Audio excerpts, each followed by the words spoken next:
सभी को आप सभी का मेरे चैनल में स्वागत है। जय हो लक्ष्मी माता की। धनतेरस की कथा सुना रही हूँ मैं। तो धनतेरस को हमें धन्वंतरी भगवान, कुबेर भगवान, लक्ष्मी माता की पूजा करके ये कथा ज़रूर सुननी चाहिए। कथा इस प्रकार है। एक बार भगवान विष्णु लक्ष्मी जी के साथ पृथ्वी पर घूमने आए। कुछ देर बाद भगवान ने लक्ष्मी जी से कहा कि मैं दक्षिण दिशा की ओर जा रहा हूँ, तुम यहीं पर ठहरो और मेरे साथ नहीं आना। लेकिन लक्ष्मी जी नहीं मानी और विष्णु जी के पीछे पीछे चल दी। कुछ दूर चलने पर लक्ष्मी जी ने एक ईख का खेत मिला। लक्ष्मी जी ने एक गन्ना तोड़कर चूसने लगी। भगवान लौटे तो उन्होंने लक्ष्मी जी को गन्ना चूसते हुए देखा और क्रोध करके लक्ष्मी जी को श्राप दे दिया कि तुम जिस किसान का यह खेत है जिससे तुमने गन्ना तोड़ा है, उसके यहाँ 12 वर्ष तक सेवा करो। और विष्णु भगवान ये कहकर क्षीर सागर को लौट गए और लक्ष्मी जी किसान के यहाँ रहकर किसान को खूब धन धान्य से पूर्ण कर दिया। 12 वर्ष के बाद लक्ष्मी जी भगवान विष्णु के पास जाने के लिए तैयार हो गई, परंतु किसान ने उन्हें जाने नहीं दिया। भगवान लक्ष्मी जी को बुलाने आए, परंतु किसान ने उन्हें रोक लिया। तब विष्णु भगवान बोले, तुम परिवार सहित गंगा स्नान करने जाओ और इन कोड़ियों को भी गंगा जल में छोड़ देना, तब तक मैं यहीं रहूँगा। किसान ने ऐसा ही किया। गंगा जी में कोड़ियाँ डालते ही 4 चतुर्भुज निकले और कोड़ियाँ चलने को उद्यत हुई। ऐसा आश्चर्य देखकर किसान ने गंगा जी से पूछा, ये 4 हाथ किसके हैं? गंगा जी ने किसान को बताया कि ये चारों हाथ मेरे ही थे। तुमने जो मुझे कोड़ियाँ भेंट की है, वे तुम्हें किसने दी है? किसान बोला, मेरे घर में एक स्त्री पुरुष आए हैं, वे लक्ष्मी जी और विष्णु भगवान हैं। तुम लक्ष्मी जी को मत जाने देना।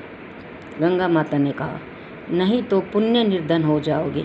किसान ने घर लौटने पर लक्ष्मी जी को नहीं जाने दिया।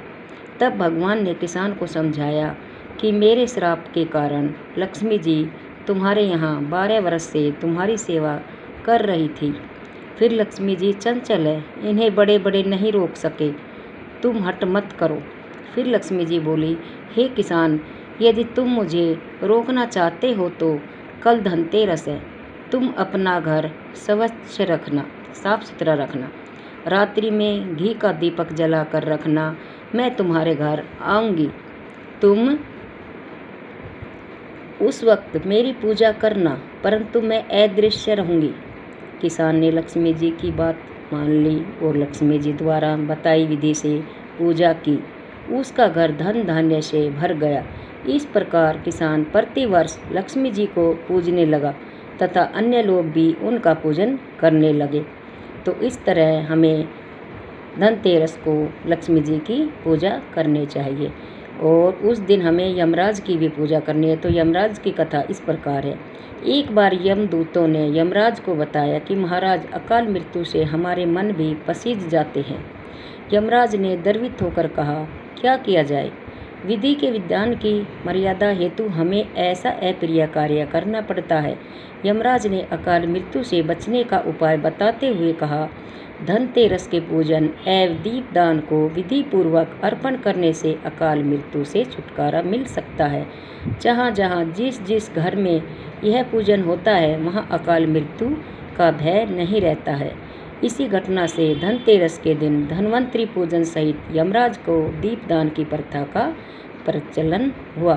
तो उस दिन हमें यमराज की भी के दीप से पूजा करनी चाहिए।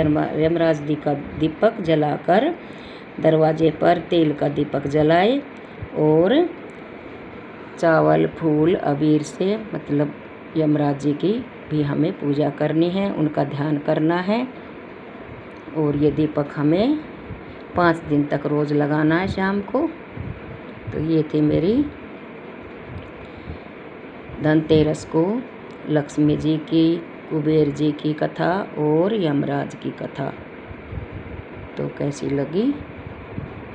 जय हो लक्ष्मी माता को, जय हो सभी को मेरी राम राम।